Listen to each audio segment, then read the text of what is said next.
Certainly a lot of people out there are awake and waking up even further and waking up others around them. It is extremely exciting, and it was so wonderful. I didn't talk enough about this yesterday because I'm just so poleaxed by it, so lightning struck by it, that it's just so good to see the liberty and the burning spirit of freedom in the eyes of anti-Federal Reserve demonstrators calling for an end of the private banking dictatorship over the United States and the world at the big successful event in Dallas, Houston, and then in the pouring rain in San Antonio yesterday. Just incredible. It was so good seeing all of you out there. And I'd like to open the phones up for people that are protesting the Federal Reserve and calling for a return to the Glass-Steagall Act and for the Federal Reserve to be audited and then abolished.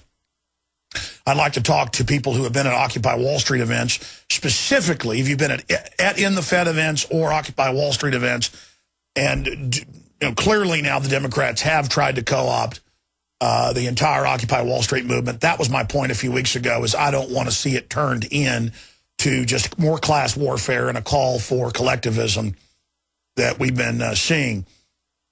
And now that's definitely how the liberal and conservative mainstream media have framed it.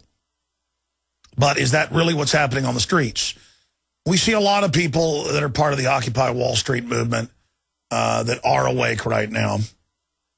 But we also see the unions and others coming in, and clearly, at least as far as media coverage, taking it over. And I did see some Occupy Dallas people that were upset with us, somehow thought that, the occupying the Fed was the wrong thing, but others from their group came over and understood what we were doing. I know that there was some Occupy Houston people that were big supporters of ending the Fed, but also a few at first that thought that, that we weren't on their side till I explained we were. And then in Occupy the Fed in San Antonio, Matt Medina has been hanging out with them for several weeks, and it was grassroots. And a week ago, he was telling us they were great, until MoveOn.org came in and did take it over. And they said, no Ron Paul, no Alex Jones. In fact, we have an interview from In the Fed yesterday in San Antonio, powerful, with Matt Medina, that if I can get it culled out of all the hours of video we have that will be airing tonight. The guy that knows where everything is Rob Dew, but I told him go ahead and take the day off because he hadn't seen his children in 3 days. So Rob Dew, who I took to do camera work and who heads up InfoWars Nightly News, he's not here. And we've kind of got a skeleton crew today, but we're going to try to dig through all that incredible footage and bring that to you on the Nightly News tonight, and, of course, more by tomorrow here on the radio. I have a correction to make also, and I'll play the video again. The headline is, police admit that the Federal Reserve is private.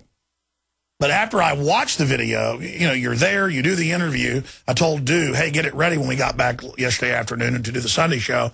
I said, go get the footage of those cops ready admitting the Federal Reserve is private.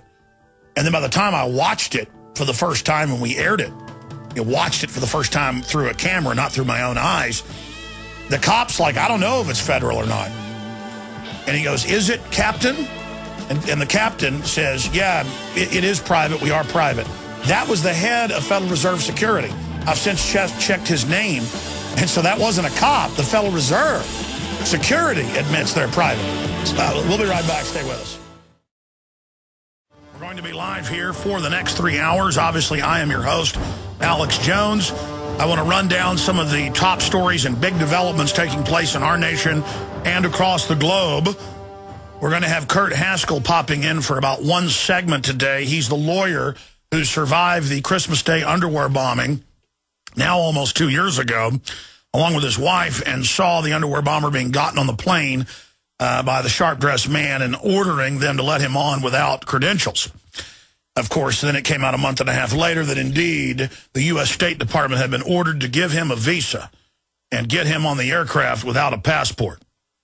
That was confirmed. The underwear bomber was gotten on the plane by the U.S. government. And he has now been at the trial and has talked to the standby lawyers and others who do believe it is a staged event and that Muttalib is either completely mentally ill, under mind control, or has had his family threatened. He's saying, I don't want the lawyers. I did it. That's the way it is. I don't want to discuss the people that got me on the plane. I don't want to talk about it. Just like McVeigh told other people on death row with him, yeah, they're going to kill my family if I don't say I did this. And, of course, we have Jane Graham from the federal building, the head of HUD, who saw McVeigh with known federal agents putting what she thought was telephone wire in the day before the attack, along with a bunch of other witnesses. Of course, those witnesses had to be killed, police officers and others like Terrence Yakey. Oh, but the government, Holder wouldn't do something like that. He was the deputy head of the Justice Department at the time. His emails and lawsuits have been released where he talks about this is a D-Day situation, maximum alert. We've got to get down to Oklahoma City and cover this up. I've shown those emails here on air. They've come out in major newspapers a few years ago, thanks to lawsuits by Jesse Trinidu, the lawyer, trying to find out why they tortured his brother to death. Well, they thought he was John Doe number 2. He looked just like him. Picked up at a internal border checkpoint and drug off to be tortured to death. And the same Holder caught now shipping, in one case, 2,000 guns directly to the Sinaloa cartel.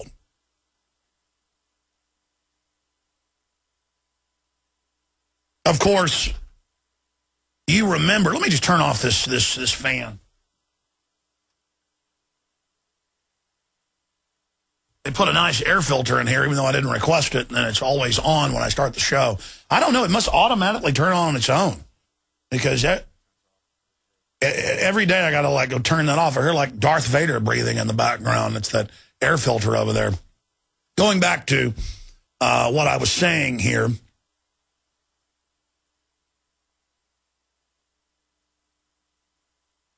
This is the same Eric Holder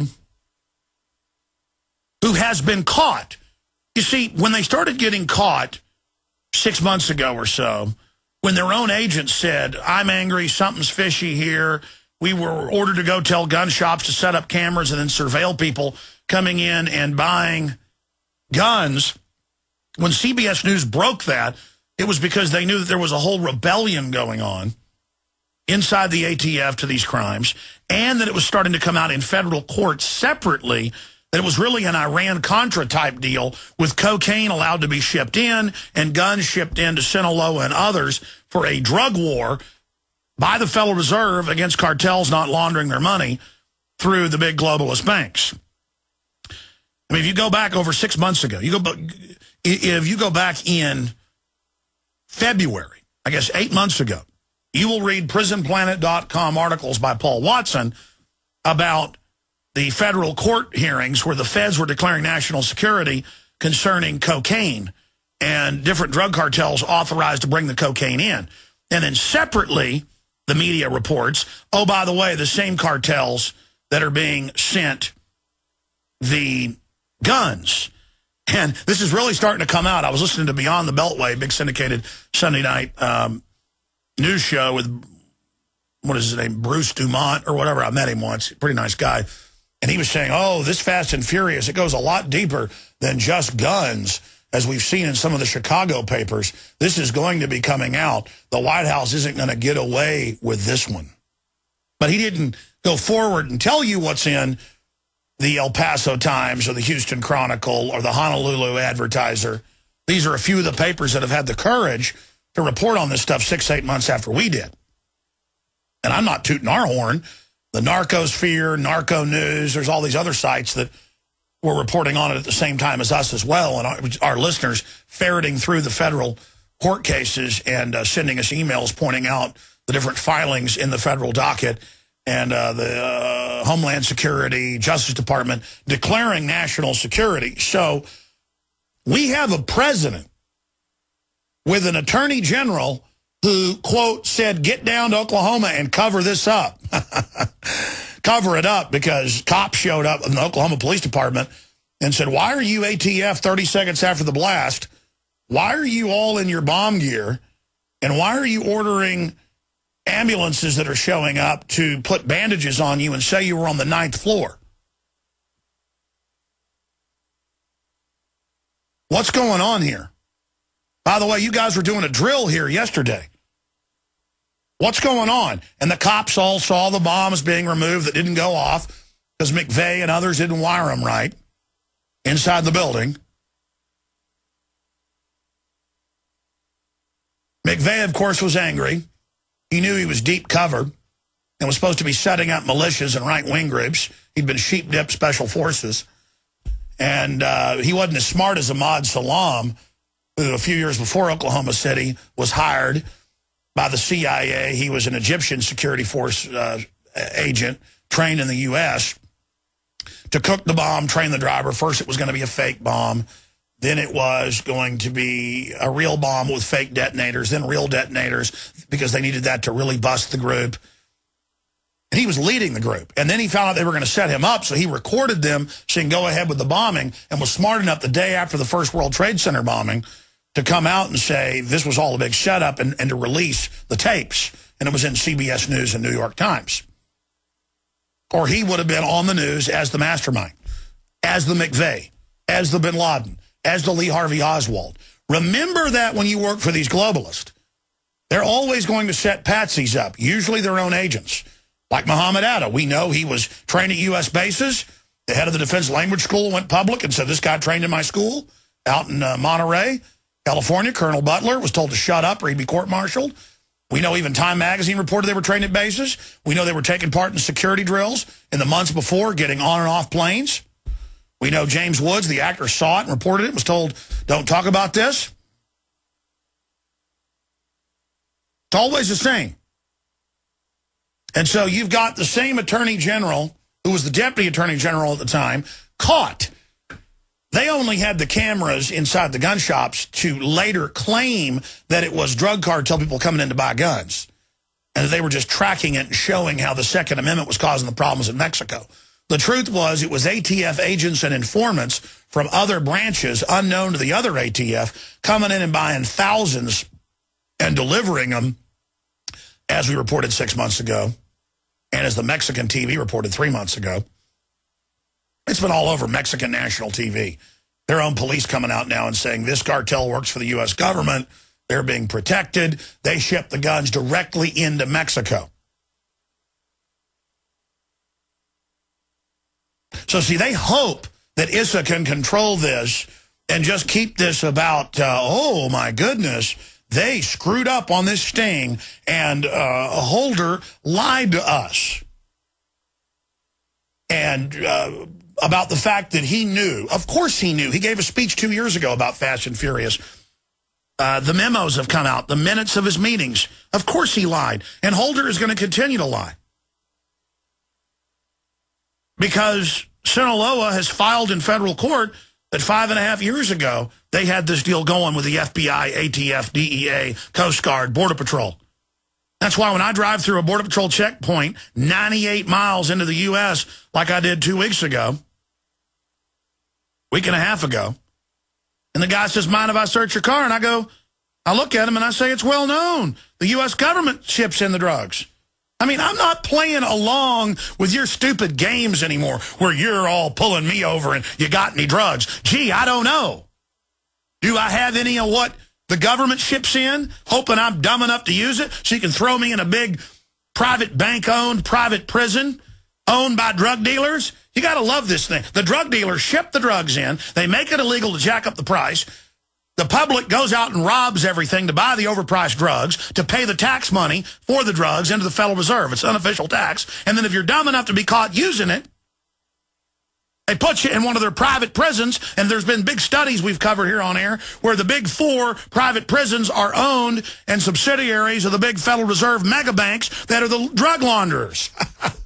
Man, these drug dealers have got it figured out. They sell you their product, they keep it illegal to keep the price up, and then they put you in their prisons, and then SWAT teams bust down doors and go to the wrong houses and kill people all the time, looking for drugs that the federal government shipped in through client cartels. That's how you bring down a society. That's full-spectrum dominance. That's just how terrorism works. A lot of times the terrorists don't even know they're funded by Western corporations and the Pentagon, but it comes out over and over again they are. Pentagon, Federal Reserve money goes directly to jihadis and little villages where their mommy and daddy got killed by a drone. And they're ready to kill. And they never know their whole attack is financed right through to the point. Why? Because the globalists need to have a tax on the West to take our liberties and to have a pretext to keep invading these countries. Now you see full spectrum dominance, not this side against that side. Full spectrum, three-dimensional analysis. That's how the whole world works.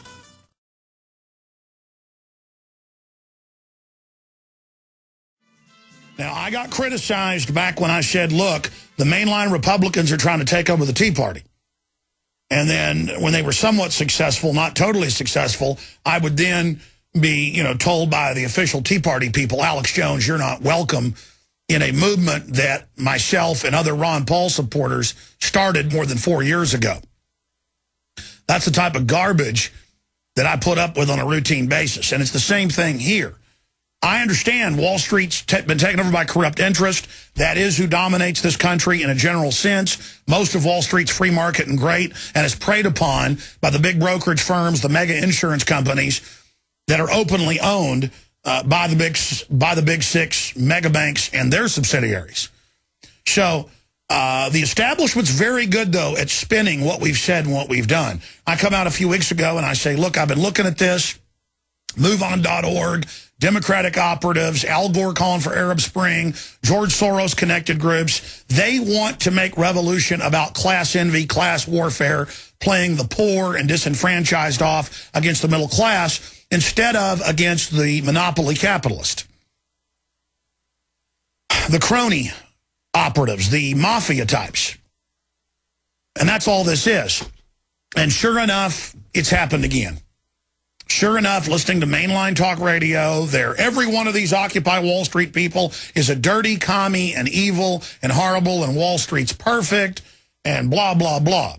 Nothing about the Federal Reserve. And Herman Cain, the former head of the Federal Reserve, Kansas City, he will save us with a new sales tax paid to the bankers, which is their global plank to set up world government. Every country have VAT and sales taxes paid to them. Europe's expanding it right now to, quote, pay off what they owe because banker operatives, central bank operatives have gotten the countries to sign on to their fraudulent derivatives debt. I mean, it's all happening according to their plan. Sure, we got a lot of folks awake, and sure, the Republicans haven't been fully able to take over the Tea Party. The Democrats haven't been able to fully take over the other opposition movement, the Occupy Wall Street, but they're trying. They're trying, and it doesn't matter if they don't take it over in reality because the way they cherry-pick the interviews on NPR and CNN and MSNBC, isn't it great? The demonstrators want a $20 minimum wage and free health care and free college and free everything and an end to the rich and a redistribution of wealth. Led by Warren Buffett and Al Gore, and the Federal Reserve is in solidarity with them and feels their pain. And then the right is led by Herman Cain going, the Federal Reserve's your friend. Why, if you aren't rich, it's your fault. No discussion about tens of trillions of dollars in bailout money to the private Federal Reserve shareholders. No, I just get to hear Herman Cain go, look at you dirty, lazy people out there wanting some government money. This literal gangster of the New World Order pushing new taxes. The feds over sales taxes nationwide. I've told you for 16 years this was coming. And I told you when they got time for it, they were going to keep the income tax and the Social Security. They're going to rename them. You're going to have an income tax, a Social Security tax, and a sales tax, and probably a VAT on top of it. The 999 program. Make me throw up 9 times 9 times 9. Flip those 999s over, you get 666. Man, I tell you, I know every one of their games. I know every one of their playbooks, and it isn't even hard. That's what's frustrating about it. We start knocking down Perry, exposing his record, up pops Cain. He gets number 3 in a state, number 2 in Florida. Boom, they say he's the winner. He goes to number 1 overnight. Ron Paul's been the number 2 or 3 position for 6 months. If they'd have just said he was the winner, he'd be in the number 1 position.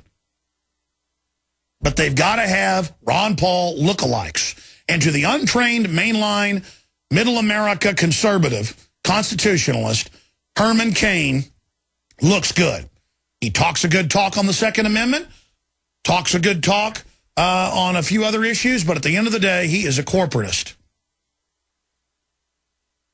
I mean, he comes from the top of the pyramid, right out of the Federal Reserve. Herman Cain is super bad news. But Republicans are not racist, by the way, on average. I've grown up a white person, grown up around a bunch of Republicans. They are guilt-ridden just like liberals, and they want to elect a black man. Bad. Just like Democrats did. To, like, prove something. But it won't matter once Cain gets up there because they'll make it all about him being black instead of about the issues.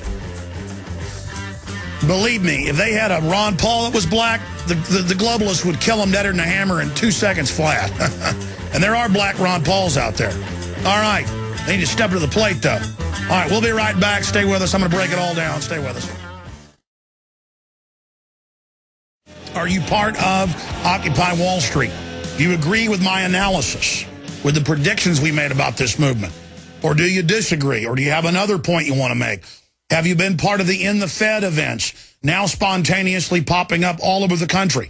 My dad just called me right before I went back on air a minute ago and said there's some In the Fed demonstrations in Austin tonight, and that he's heard of others around the country. And he said he texted it to me, but I didn't have time to read it yet, so I'll tell you more about that as it develops. But I'm seeing now In the Fed stuff just happening all over the country. And sometimes there's 10 people, sometimes there's 500. I mean, this is exciting.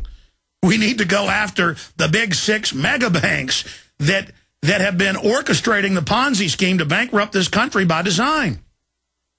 I mean, I know for a fact the private Federal Reserve goes into local areas and recruits the local wealthy and kind of gives them inside cues and things on how they can avoid what's happening. And I talked to a fella who was at the Houston In the Fed thing Saturday, and he said the name of it. It's one of the big chain funeral homes down there, and that's big money. And he said, yeah, my grandpa owns this big funeral home chain. He got invited to this Houston branch of the Fed, and they had the Fed economist there and told him this is in confidence in a dark room with like 20 people, and said this is how you protect yourself from the coming collapse. And, well, people need to speak out about that. That's how the Federal Reserve has gotten America to go along with this. They go to your local wealthy people who aren't part of the elite, but are at that next level, because the elite know if they don't have the wealthy nouveau riche, the new wealth, they won't get it through. So much of what the CFR, the Federal Reserve, does is about recruiting anybody who pops up. I mean, look, I'm not special that when I was 22 years old and had just been on air for about a year, I had high-powered Democratic Party operatives calling me. I had Republican Party operatives calling me. They'd say, well, this will be an off-the-record dinner. And I, as a journalist, I learned that quick. Even taking community college, don't give up the source. And then they would just be like, Bill Clinton's good. You ought to come be part of the Democrats. We'll really make you go far. Same thing with the Republicans. It wasn't that I was special. I knew enough about history then to understand that. They were going around to anybody stuck their head up.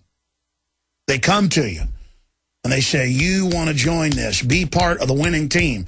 The analogy of that is They Live, where Rowdy Piper gets under the city and sees the aliens that are taking over society, dressed in their suits, and you can only see them if you're wearing your sunglasses, and it's all a bunch of humans in there.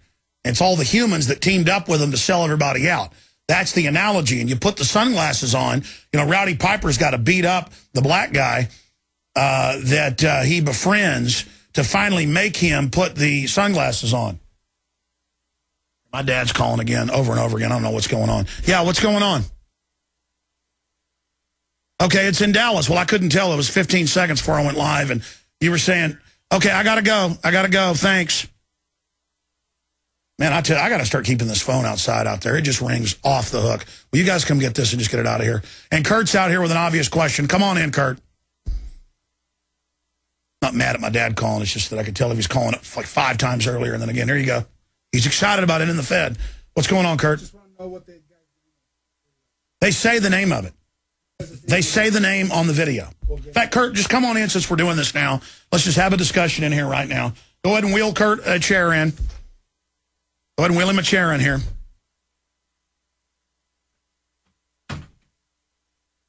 This is what goes on around behind the scenes around here. We can go ahead and go to this camera over here if it's hooked up, or to that camera right there is probably the robot we want to go to over there on Kurt. Kurt Nimmo in studio with us. This is what happens around here. I ran back during the break to his office on the other side of our aircraft carrier-sized office, and I went over there and I said, listen, we've made a mistake. We've got to correct it, but it's a good mistake. And so I said, I want a headline that head of Federal Reserve Security admits Fed is private.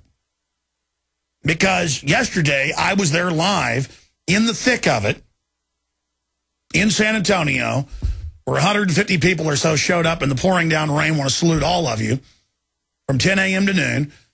And I got back to Austin about 2 o'clock and got up here to get ready for the show. And I told Rob Dew, I said, before you go home, please get me the clip of the cops admitting that the Federal Reserve was private and we had to get off their private property. Now, when the video then got loaded and already named on YouTube as police admit Federal Reserve is private, once I saw it on air, I realized that, and the reason I've got Kurt here is I'd have to tell him this later, so he's just here getting it right now, and then we're going to talk to Kurt about it in a moment, because Kurt immediately saw this is bigger than even the cops saying it's private. We know it's private, but the sheeple were taught for decades by neocon talk show hosts and others that the Fed was federal and that we were liars, and they've got police APBs out and special training manuals saying it is federal. Those that say it isn't are evil. You know, they tell cops this. So I was being laughed at the Dallas Fed by some of the cops saying it was private, even though they had signs up saying private property, keep out, with a big cage around it. I was there trying to expose all of this. And so as soon as I air it yesterday, because remember, I saw it myself live, not on tape.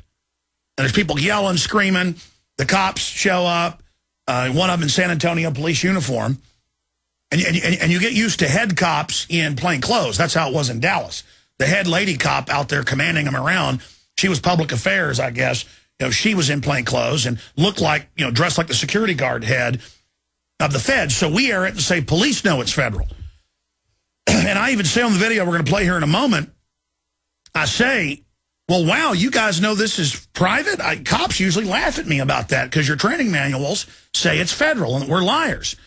And the San Antonio cop, who's some type of officer, you can see it on his shoulders. I guess we can look it up, Kurt, and find out. I think he was a captain as well or something, or a lieutenant. I think somebody called him a lieutenant. But the point is, I didn't really pay attention. I run over because I'm told, I'm around the corner doing an interview with Matt Medina that we're going to air later about how Occupy San Antonio didn't want us there and doesn't like Ron Paul, and you know, basically told him, yeah, we do just want socialism now. At first, they weren't like that a week and a half ago, but now Move On's running it. They're like, we don't want to talk about the Fed, like Michael Moore said. We want to end capitalism, which is exactly what the monopoly Fed's goal is. He not only said that they didn't want to talk about it, he said it was irrelevant. He said it was irrelevant. Move that mic closer to you. And we're going to go to Nimmo in a moment, and I'm going to give you the number. But just giving you how big this is, okay, before we play this clip. We're interviewing Medina around the corner under the eave of the Federal Reserve building that looks like a federal building. It's designed to look like a big post office. Gothic federal seals, Gothic lettering, Gothic building, says federal on it. And we're surprised because in Houston and Dallas, the cops showed up. There's no cops there an hour and a half into it. But we see security people up in the windows, up on the 3rd or 4th floor, looking down on us and waving at us. So I'm interviewing Medina, and all of a sudden they go, hey, the cops are here. They're saying it's private property. We got to go. So the idea is, oh, cops are here. So I run around the other side, and you've seen that footage, and I come over to the police officer, the San Antonio police officer in his uniform, and I say, this is private? I heard you just said it's private. And he goes, you've got to ask Captain such and such, and the name's on the video. And I actually looked it up and found that name as the head of Federal Reserve Security down there. You can call him, too, but that is the head of security. And he says, yes, this is private. Please get off the property. If you want to know more, you can call our Dallas head office, which is the head of these 4 states, of all the Federal Reserve branch banks. That's the head Federal Reserve where we were Friday. And so then we say, okay, we'll leave. We agree. We know it's private. And they leave. But I say to the cop, well, officer, you ought to investigate this. Look, it masquerades as a federal building. It says it's federal. It's got what looks like federal seals on it with, you know, eagles. I said, you ought to investigate. And the cop's smiling, going, yeah, you're right.